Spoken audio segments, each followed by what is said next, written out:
the mighty Mall of Asia Arena in Manila, the Philippines. What a night of martial arts action we've got in store for you. Oh, the big kibosh! There's the power! It's good night, Irene! Now the aggression! The unstoppable has been stopped. Brandon! The truth!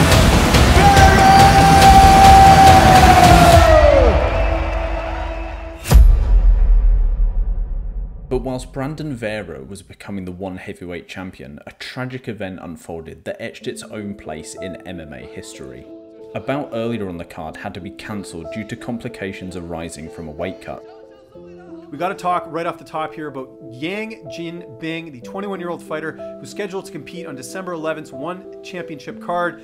He unfortunately passed away due to cardiopulmonary failure due to a weight cut. Jinbing's passing left a permanent mark on the promotion that could not be ignored. Something had to be done to stop an event like this from repeating itself.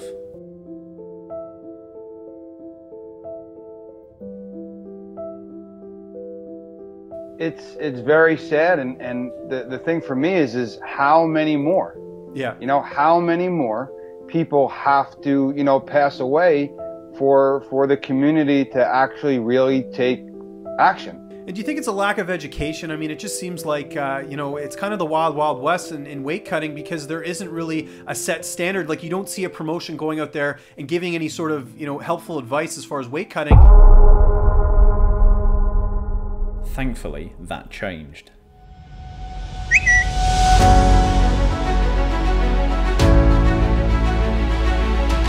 Now, no one's cutting any weight. I mean, they have some sort of a system. Ben Askren was explaining it to me. I don't really remember how it works, but there's some sort of a system where they stop you from weight cutting. Yeah. He's correct. He's smart. It's the right way to do it. We should have done it a long time ago in the UFC. So what are their rules? There are two aspects to one's rules. Number one is their weight classes, and number two is their testing system. Let's cover the weight class element first. Weight classes have been adapted from those used in other promotions like the UFC and Bellator. Each traditional weight category has shifted up. For example, flyweight now runs up to 135 pounds, bantamweight is now 145 pounds, featherweight is now 155 pounds, and so on. To accommodate for the light heavyweight division, heavyweight runs from 225 to 265 pounds, and light heavyweight fills in that gap from 205 to 225 pounds. This overhaul of the traditional weight class system would hopefully allow for some consistency for the athletes in who they previously competed against, or similar sized opponents if they are transferring in from other organisations. For example, two featherweights could fight each other in the UFC. They can then transfer to one championship and fight each other again at featherweight. However, they wouldn't have to cut an additional 10 pounds, and they can weigh in at 155. This can cause some confusion amongst the fan base, and does beg the question, why not just move the fighters up a weight class and maintain the traditional category names? In addition to these weight class changes, one implemented a new hydration and weigh-in system. One's new policy aimed to promote their athletes competing at their walking weight through a combination of multiple weigh-ins and hydration tests. During training camp, athletes had to start submitting their body weight daily using a dedicated web portal. One would also randomly check an athlete's body weight during camp. That data would then be collated and informed one as to what weight class the athlete should compete in. During fight week, athletes also have to undergo further body weight checks and hydration tests carried out by a medical technician. If an athlete provides a hydrated urine sample, they can weigh in and go on to compete. If they provide a dehydrated sample or miss weight during the event week, they will be retested on the day of their fight. There are a handful of outcomes to the fight day protocols. If they provide a hydrated sample on fight day and then make weight, all is good. If an athlete fails the fight day hydration test, they cannot compete at all. However, if an athlete passes the hydration test but fails to make weight, a catch weight bout could take place if the opponent agrees, but only if the weight missed does not exceed 5% over the weight class limit. If that is the case, the bout is cancelled altogether. There are also rules about fight purse penalties similar to other organisations if athletes fail to make weight. Finally, post-bout weight must not exceed 5% over the weight class or catch weight limit. Altogether, this system aims to have athletes maintain a stable body weight and adequate hydration levels throughout camp and during fight week. So what do the proponents say? I'm excited because I think it's been a long time coming. Wrestling made some major changes back in the 90s when there were some issues with weight cutting. And so there was really no structure around weight cutting MMA. And obviously we've seen a lot of negative issues between fighters going to the hospital, fighters missing weight, ruining events, all that kind of stuff. So we've had a lot of issues. And one was the first promotion to pull the trigger. You've talked a couple times, I've heard you about their weigh-in program at ONE FC, Yes. which I think is fantastic, and I think every MMA organization should do it, at the high-level one. That's an interesting way of doing it, and I think that's a great idea because I think that is one of the biggest problems in MMA today. Huge. Uriah Hall and Vitor Belfort got canceled last week because Uriah Hall was like literally having seizures on his way to the weigh-ins. Crazy, right? It's fucking insane. It is. And I think it's one of the worst parts of MMA because I think MMA shouldn't be about who's slickest in being able to deceive the weight system. It makes media obligations a lot easier. It's healthier. It makes people a lot healthier. And yeah, I mean, how many fights have, just from a business standpoint, how many fights have we had canceled this year because of the weight thing? This is super important for athletes to listen to, just because I didn't know much about it. I've dealt with it this week. I've had full training this week, full on, no different than any training. I didn't come here to cut weight. I have full on camp. My energy's been incredible. There is no dehydration process. It should absolutely be the rules everywhere. I'm not speaking too soon. I've been energetic throughout the whole process. I don't know if there should be any other process. You're hydrated. You're skipping a process that's damaging. You're skipping a process where fighters actually drop out. Promoter loses millions of dollars last minute. The fans lose their main event last minute. The fighter loses his pay last minute. This all happens all the time because of weight cutting. And the fighters save the damage in their bodies. Everyone wins. Everyone wins. You know, you look at the guys over North America when they jump on the thing in Bellator, UFC, PFL and all that stuff. They're severely hydrated. They're sunken in, all that stuff. You don't get that over in Asia. They don't allow you to do that. So and no harm, no foul. Everybody's fighting. Everything's fair. Yeah. That's the thing. Fuck. Why don't they just do that? Who's gonna make weight? Who's gonna miss weight? Who's gonna have a hard time? That's not what mixed martial arts should be about. It should be of course not. It should be everybody just comes in, they make weight, everybody's healthy, everybody's good, everybody's fighting their natural division, their natural weight, and go about their business. It works. I mean, like I said, I've made 125 multiple times, and it's very hard on my body. And even after I blow back up, it's hard on my body, and it takes me a longer time to get back in the gym. With this, I walk around like 130, 137, 136. I make the weight, fully hydrate twice in the week of the competition, and then move about my life, and everybody else does too. And a lot of people, when people have a hard time making the weight, it's because of hydration. They want you that right by in line where it's like, wow, they're just like really taking care of you. Absolutely, they want to make sure you're healthy. That's the most important with the athlete. So and everybody who's in your organization is like, come on, man, let me fucking cut weight. They're like, everybody else is doing the same thing. Yep. So there's all you had to worry about was, is it fair? Yeah, I mean, and now you're doing it fair and healthy. Yeah, fair and healthy. Problem solved.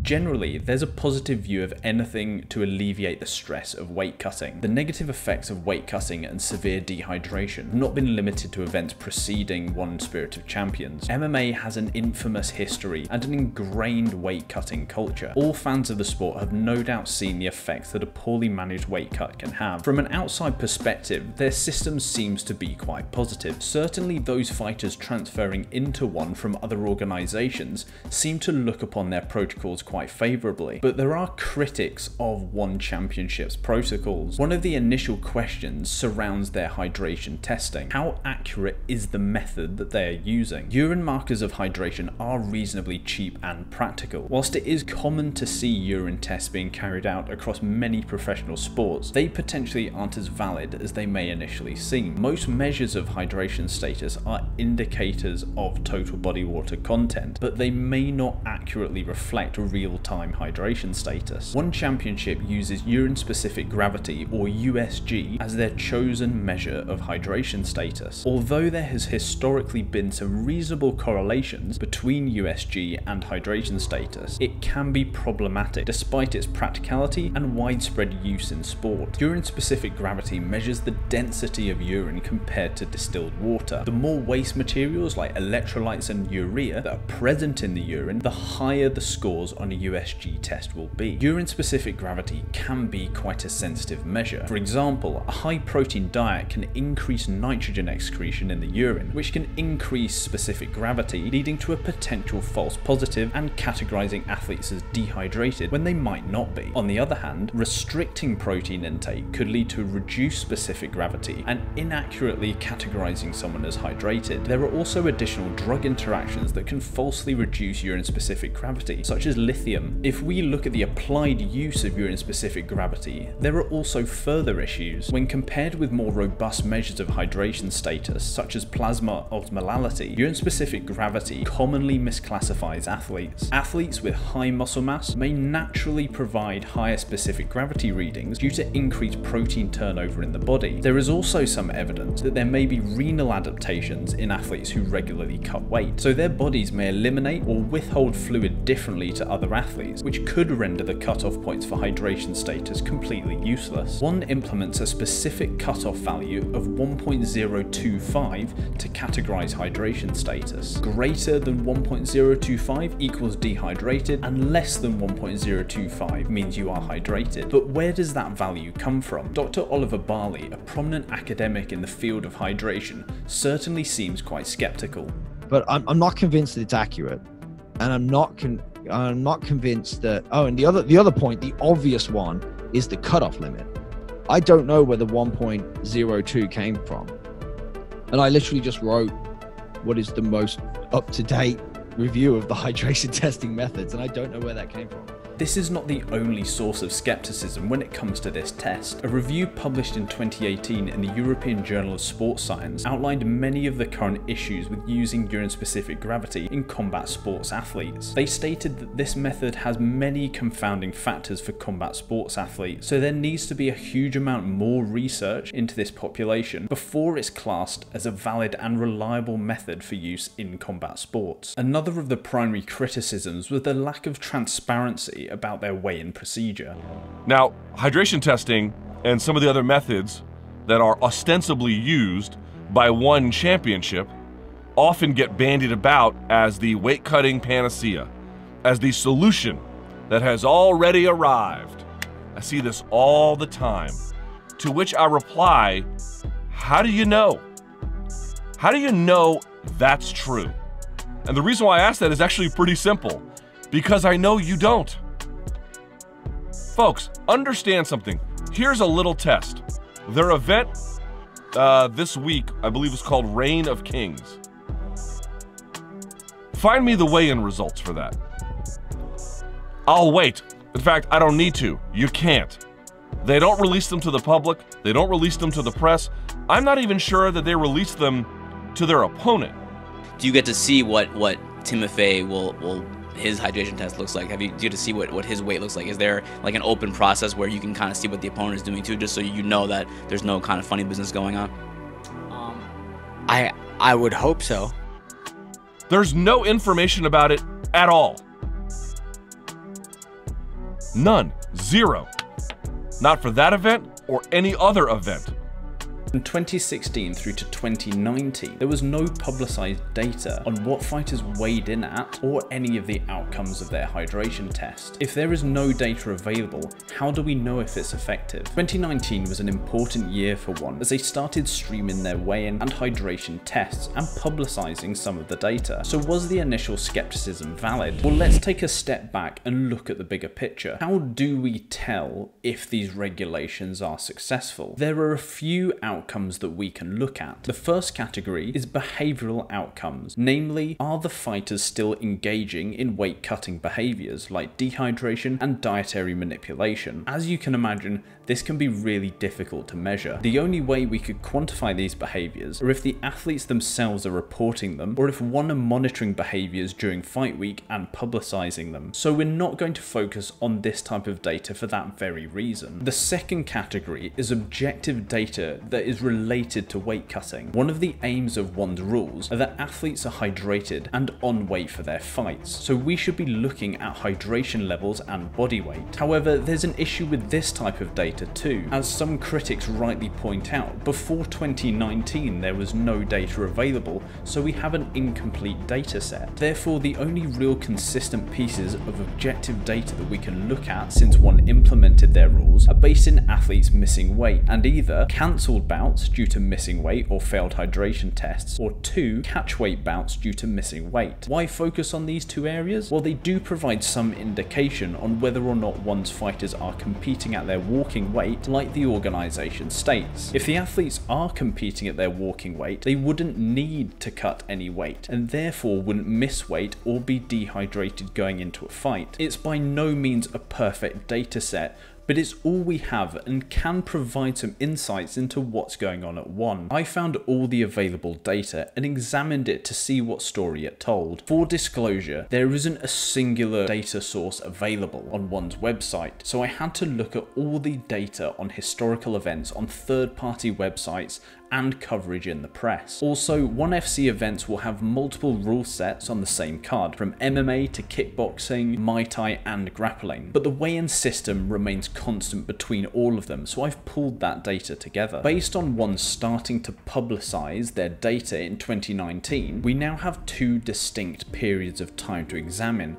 2016 through to 2019 and 2019 through till last year in 2022. So if we look at the initial period since implementing the new rules in 2016, there has only been 1 cancelled bout due to dehydration or missing weight. In 2019, there was 1 fight cancelled due to undisclosed reasons, however you can't count this. In 2020, there was 0 fights cancelled due to weight cutting, however due to COVID, there were 8 cancelled events altogether. In fact, if you even look earlier at the cancellations of fights due to missing weight since 2012, it doesn't really tell us much at all. What's a lot more interesting and insightful is the amount of catch weights there have been due to missing weight. Remember from the rules that a fighter can be 5% over their designated weight and they can compete in a catch weight bout if their opponent agrees to one. So catch weight bouts are going to be our yardstick. Let's take a look at catch weight bouts since these new regulations were implemented in 2016. Since the regulations have been put in place, there have been an average of 9% of total bouts at a catch weight due to missing weight. This is indicated by the white dotted line. So looking at this data, there are a few points to note. Only 1.4% in 2017 seems irregularly low. If I had to speculate, there could have been issues with the operational side of administering their system. After their first year of new regulations, they may have tried something different to make the process more efficient or reduce costs. That could have resulted in a lack of testing consistency in their second year, but that is just speculation. In 2020, there was a significant jump to 14.8%. I'm quite confident that this could have been COVID related. As a practitioner who worked full-time in elite sport during COVID, there were a huge amount of barriers that got in the way of normal practice. COVID would have interrupted a lot of the fighters' normal fight routines, including travel, access to food and facilities. So for me, that would be a logical reason why there was an increase in 2020. In 2021, we see a regression to the mean. Then in 2022, we saw another significant increase to 13.2%. There's potentially incriminating evidence as to why we saw this jump in 2022.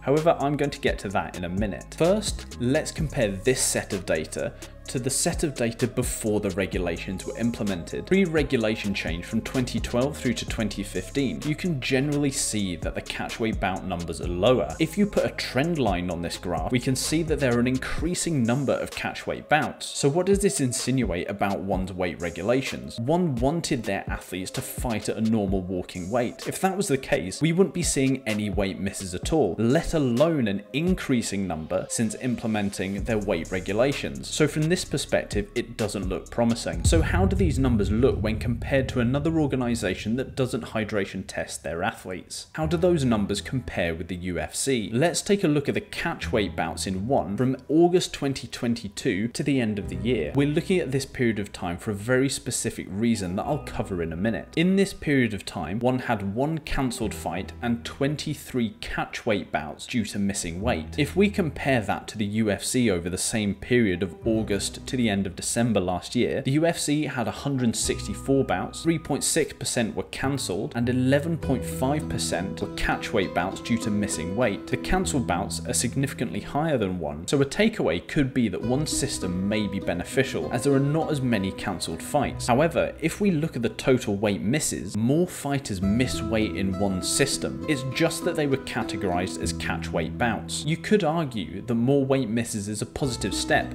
as they're stopping athletes from dehydrating themselves to make weight. However, bear in mind that their whole approach is to have athletes competing at their walking weight. If this is the case, something isn't working. As I've alluded to previously, there could be a very important reason why there have been so many weight misses in ONE since August last year. In August of 2022, ONE partnered with an anti-doping agency, International Doping Tests and Management, which includes implementation of WADA's prohibited list, so we're referring here to both prohibited substances and methods. Prior to this, ONE had not drug tested in its 11-year history. Taking this into account, and if we look at the data in 2022 specifically, we see something really interesting. From January through to August, which was pre-anti-doping partnership, there were 15 misses out of 163 total fights. That's around 9.2%, so quite average. After the anti-doping was implemented, there were 23 misses out of 124 fights. That's 18.5%, almost double. Why would we see this massive jump?